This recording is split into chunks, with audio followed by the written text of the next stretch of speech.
does this victory necessarily lift the psychological barrier they have against Man City?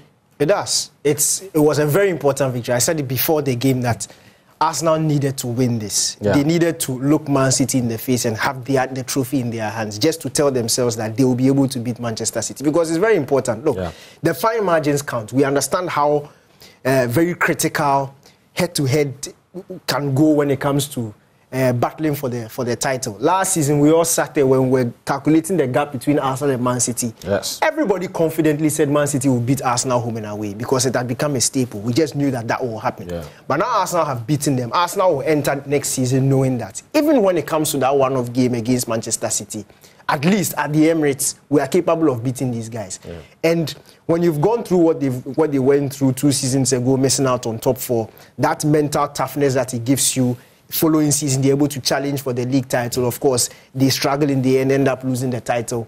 Coming into this season, you've gone through that adversity. You've built yourself up. Now you've also beaten the guys who have consistently beaten you over the past few years to win a trophy, the first trophy of the year. In actual sense, if you look at it on paper and say, yes, Arsenal beat Man City for a Community Shield, City have lost the last 3, so it doesn't mean anything. Yeah. But for Arsenal and what they've been through under the hands of Man City for the time being, this is very important, and it gives them a lot of confidence going into the next season. Ticho, I mean, we saw in the game reasons why the whole party moving away from Arsenal was such a ridiculous idea.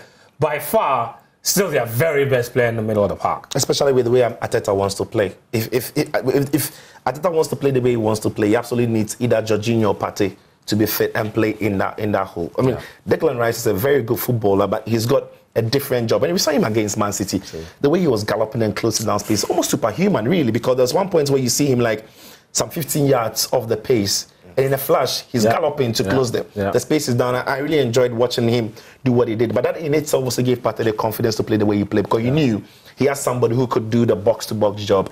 Odegaard didn't have to track back because he knew he had got 2 very good shields in behind him. And throughout the whole game, I thought Arsenal's shape was very good. Okay. Until Pep Guardiola did Pep Guardiola. I mean, exactly. He started the game with the double pivots, played Alvarez in a very shocking number 10ish on the right side.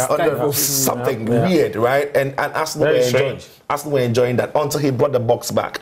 Once he brought in, Kevin De Bruyne and shifted it into the midfield box, Arsenal struggled a little. Foden moved on. Arsenal struggled a little bit. They got better. For me, for Arsenal, it's a boost for their confidence and momentum. Okay. And the fact that Arteta can look on his bench, unlike last season, throw on players, and the fact that the drop-off in quality of those coming onto the game or into the game isn't too far off from those on the pitch, in itself is a huge boost for them. But if you're City, you're not worried because you've been there before. Last season, Liverpool... I was just going to talk about City because they don't... I mean, they lost to Leicester. They lost to Leicester. Liverpool. And they don't really care. They went on to win the league. And there were signs in that game that City are still the team to beat. I think City are still the team to beat. And when you look at the fact that City have had a very, very short preseason, considering the turnaround time for their treble winning, their partying, and then having played only 3 games in preseason, and are now trying. And they're still in City. You're looking at Bernardo Silva wants to leave, a couple of players want to leave. It's not a very settled, team that this is the team you're going into the season with. So they've still got few things to fix there. There's a couple of players who will have to settle into the side. Kovacic has come through. Also, they brought in Vardio. So City are still a very, very good team. And when the season starts, I think they are still going to be the team to be because they've got a great manager and a talented pool of players.